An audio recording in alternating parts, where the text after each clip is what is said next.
Next हम लोग देखेंगे रीनल सिस्टम में। रीनल सिस्टम हम लोग देख रहे हैं। रीनल सिस्टम में next very very most important जो टॉपिक है, या हम बोलेंगे जो डिजीज़ वाला पार्ट हम लोग देखने जा रहे हैं। डिजीज़ वाले पार्ट में ये क्वेश्चन आपके सर्जरी में भी आ सकता है एंड आपके प्रैक्टिस ऑफ मेडिसिन में भी आता है। जो टॉपिक है हमारी कंजेनाइटल जो है, कंजेनाइटल डिजीज़ जो है, किडनी में होने वाले जो कंजेनाइटल डिजीज़ हैं वो कौन कौन सी होती हैं, ठीक।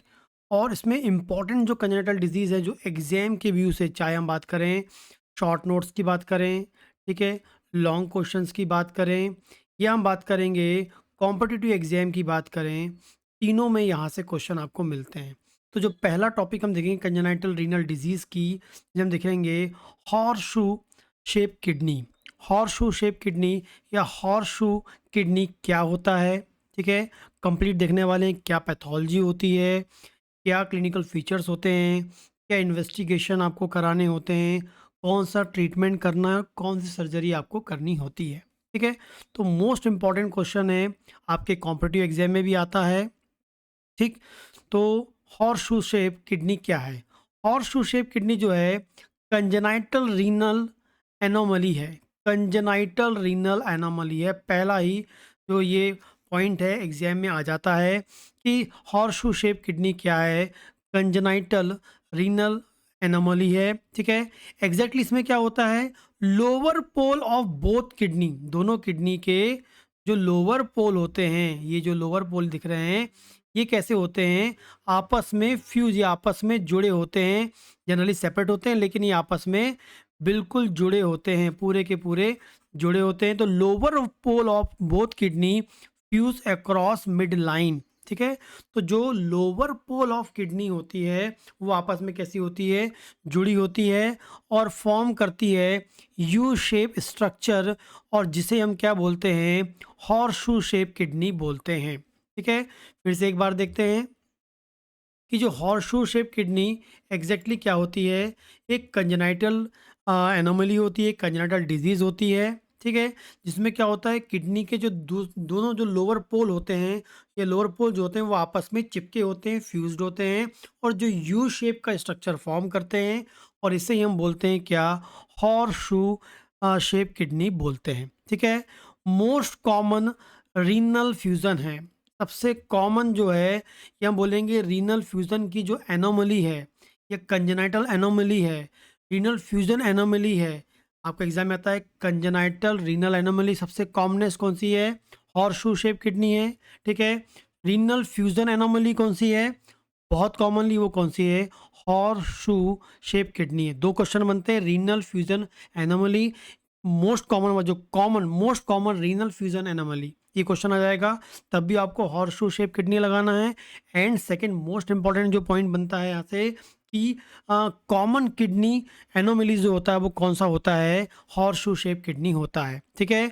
ये आपको मिलता है 500 में से 1000 में से, 500 1000, 500 से लेके 1000 बच्चों में आपको कॉमनली, ये 500 में से एक में, या मैक्सिमम, मिनिमम बोलेंगे 500, या मैक्सिमम जो होता है 1000, 500 से 1000 बच्चों में से एक में आपको मिल सकता है। 500 में एक बच्चे मिल सकता है, कभी 600 में। ये जो एक जो इसकी मिलने की जो पॉसिबिलिटी है इस कंजेनिटल डिजीज़ की बताया गया है, ठीक है।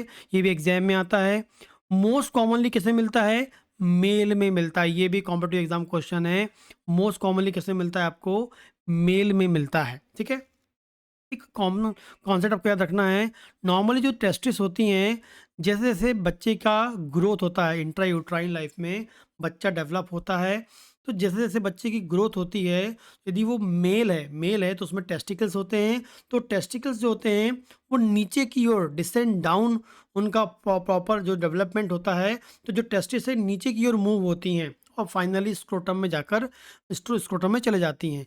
और वहीं हम किडनी की बात करेंगे, तो किडनी जो होती है उसमें असेंडिंग मूवमेंट होता है, वो असेंड होती हैं, ऊपर की ओर बढ़ती हैं।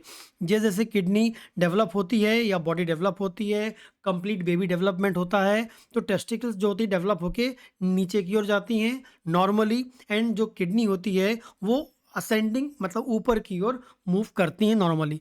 लेकिन जिस यदि किसी में क्या हो जाएगा, हॉर्सशू शेप किडनी मिलेगी या हॉर्सशू शेप किडनी वाला कंजेनिटल प्रॉब्लम मिलेगा, तो उसमें असेंडिंग ऑफ जो किडनी है, जो असेंडिंग हो रहा है किडनी में, वो नहीं होगा, वो रुक जाएगा, वो लिमिट हो जाएगा किससे, इंफीरियर मिजेंट्रिक आर्टरी से। Very very important competitive exam का क्वेश्चन बनता है कि जब भी हम बात करेंगे कि हॉर्सशू शेप किडनी की बात कर रहे हैं, तो इसमें असेंडिंग जो मूवमेंट है वो कम होता है या बढ़ जाता है, या मूवमेंट नॉर्मल होता है या कम हो जाता है। तो आपको याद रखना है, इसमें असेंडिंग यदि हॉर्सशू शेप किडनी होगी, उसमें उस पेशेंट में या उस ह्यूमन में या उस बच्चे में जो असेंडिंग मूवमेंट जो हो रहा है, किडनी असेंड हो रही है ऊपर की ओर, वो नहीं हो पाएगी, वो एक लिमिट हो जाएगी, रुक जाएगी, उसके असेंडिंग जो मूवमेंट है वो रुक जाएंगे। किस कारण से, क्यों, कौन उसको रोकता है, उसका नाम है inferior mesenteric artery. Inferior mesenteric artery, ये आपको याद रखना, वेरी वेरी इंपॉर्टेंट, आपको ये क्वेश्चन आता है।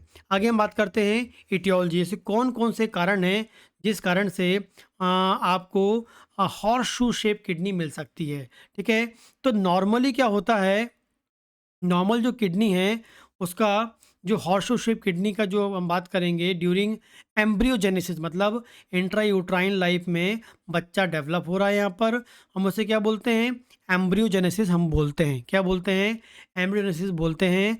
और ये 6 to 9 वीक ऑफ गेस्टेशन, जब 6 to 9 वीक, 6 से 9 वीक की जो का टाइम होता है, जब प्रेगनेंसी 6 से 9 वीक के बीच की हम बात कर रहे हैं, इस दौरान जो है नॉर्मल किडनी जो है उसमें जो एम्ब्रियोजेनेसिस हो रही है वो उसमें प्रॉब्लम आती है, जिस कारण से ये हम बोलेंगे कि failure of normal kidney ascent, मतलब जो ऊपर की ओर जाने वाली हम बात कर रहे हैं वो नॉर्मली किडनी में होता है। कब होता है, 6 to 9 वीक्स जो होते हैं इंट्रायूट्राइन लाइफ में, टोटल 9 महीने की हम बात करें, जो वीक्स की हम बात करते हैं, 6 to 9 वीक के बीच में, गेस्टेशन के पीरियड के बीच में एम्ब्रियोजेनेसिस तो पूरे 9 महीने होती रहती है।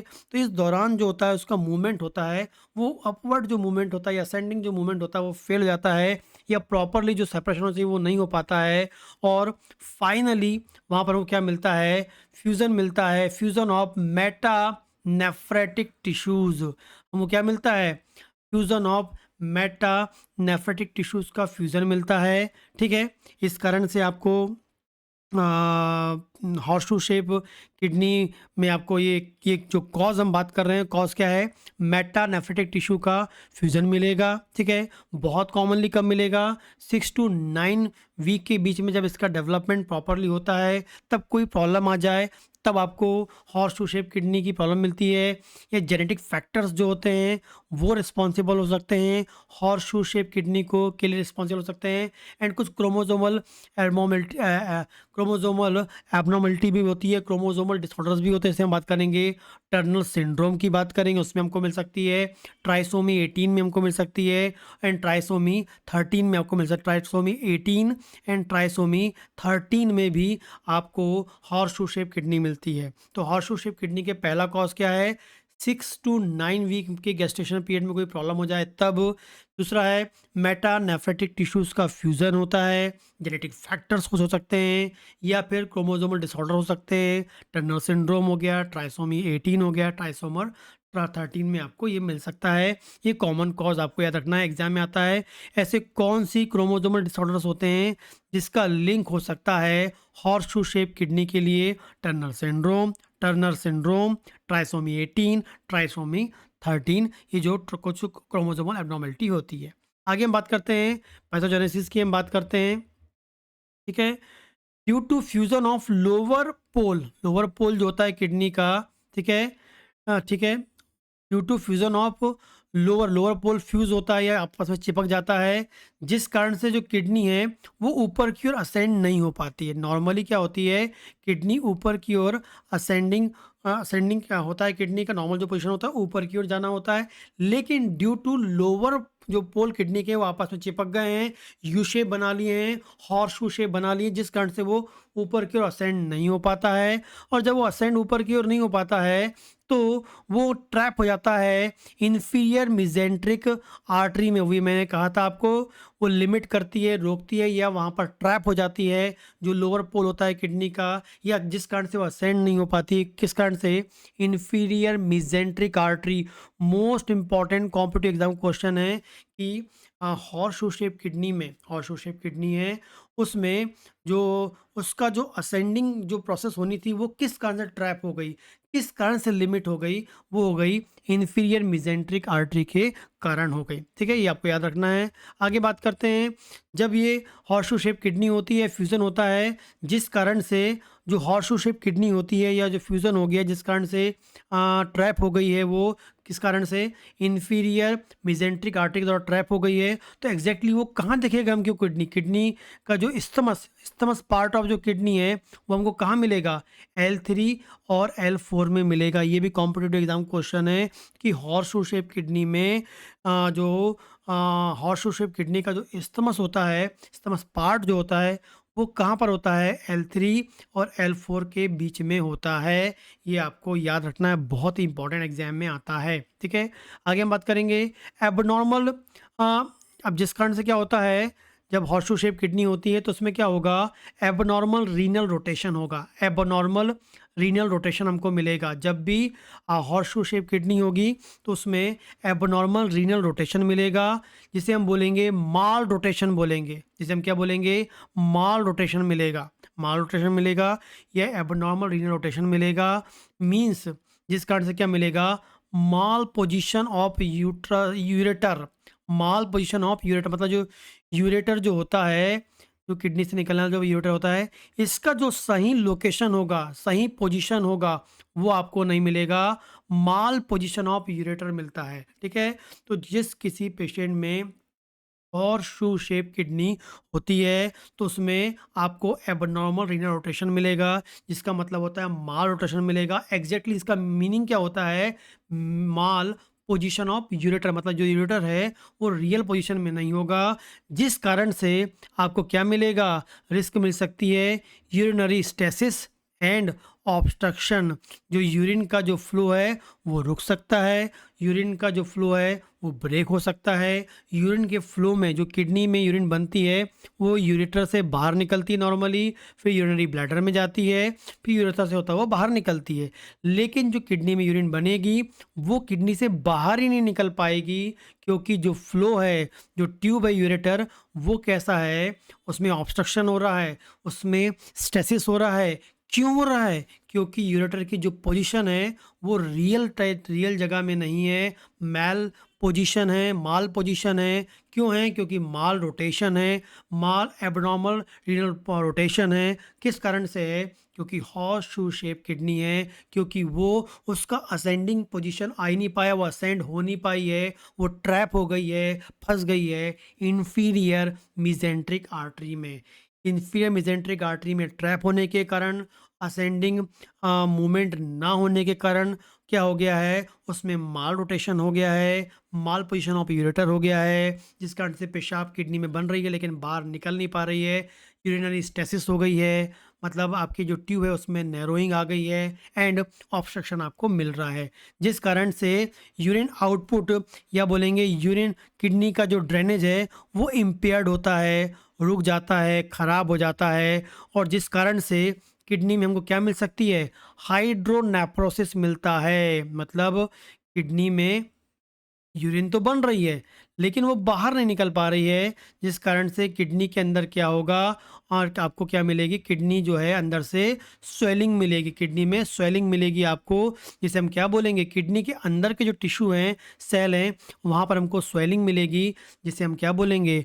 हाइड्रोनेफ्रोसिस हम बोलेंगे। हाइड्रोनेफ्रोसिस मिलेगा, हमको रीनल स्टोन मिल सकता है, यूटीआई आपको मिल सकता है, एंड किडनी इन्फेक्शन आपको मिल सकता है। ठीक है, तो यदि किसी को हॉर्सशू शेप किडनी होती है, यूरिन का आउटपुट बाहर प्रॉपर नहीं होता, यूरिन ड्रेनेज नहीं हो सकता, यूरिन प्रॉपरली बाहर नहीं आ पाता है, ठीक है, किडनी का हो सकता है यूरेटर स्ट्रक्चर सब कुछ नॉर्मल है, लेकिन वो प्रॉपर्ली असेंड नहीं हो पाई, इस कारण से वो ट्रैप हो गई, इस कारण से उसमें आपको ऑब्स्ट्रक्शन मिलता है यूरेटर में, और स्टेसिस मिलता है, नैरोइंग मिलती है, जिस कारण से यूरिन बाहर नहीं आ पाती है, यूरिन किडनी में पड़ी होती है, हाइड्रोनेफ्रोसिस मिलेगी। उस यूरिन के जमा होने के कारण क्या होता है, किडनी के अंदर के जो टिश्यू हैं वो स्वेलअप मिलते हैं। कई बार आप यूएसजी में देखते हैं, या यूएसजी में अब फ्यूचर में जब डॉक्टर बनेंगे आप देखेंगे तो आपको हाइड्रोनेफ्रोसिस वर्ड आएगा। इसका मतलब है किडनी के अंदर का जो टिश्यू है उसमें आपको सेल में स्वेलिंग मिल रही है, क्योंकि वहाँ पर यूरिन जमा हुआ है या प्रॉपर्ली बाहर नहीं आ पा रहा है।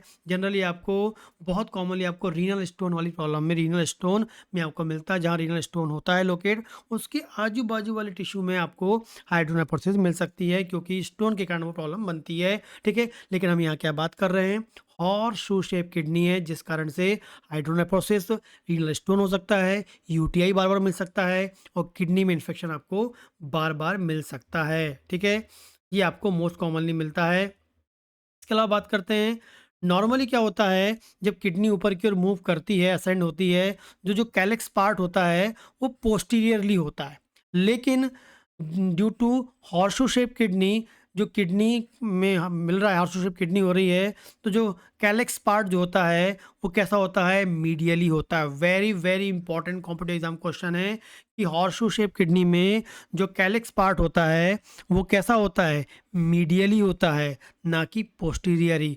नॉर्मली कैसा होता है, पोस्टीरियर होता है, लेकिन यदि हॉर्सशू शेप किडनी है तो उसमें हमको मीडियली मिलता है। ये बहुत इंपॉर्टेंट फाइंडिंग होती है, जिसके बेस पे डायग्नोसिस बनती है, डॉक्टर्स डायग्नोसिस बनाता है। ठीक है, और जनरली जब हमको कैलेक्स मीडियली मिलता है तो हमको वहाँ पर एक इम्पॉर्टेंट साइन मिलता है, most most most important competitive exam question है, हैंड जॉइनिंग साइन।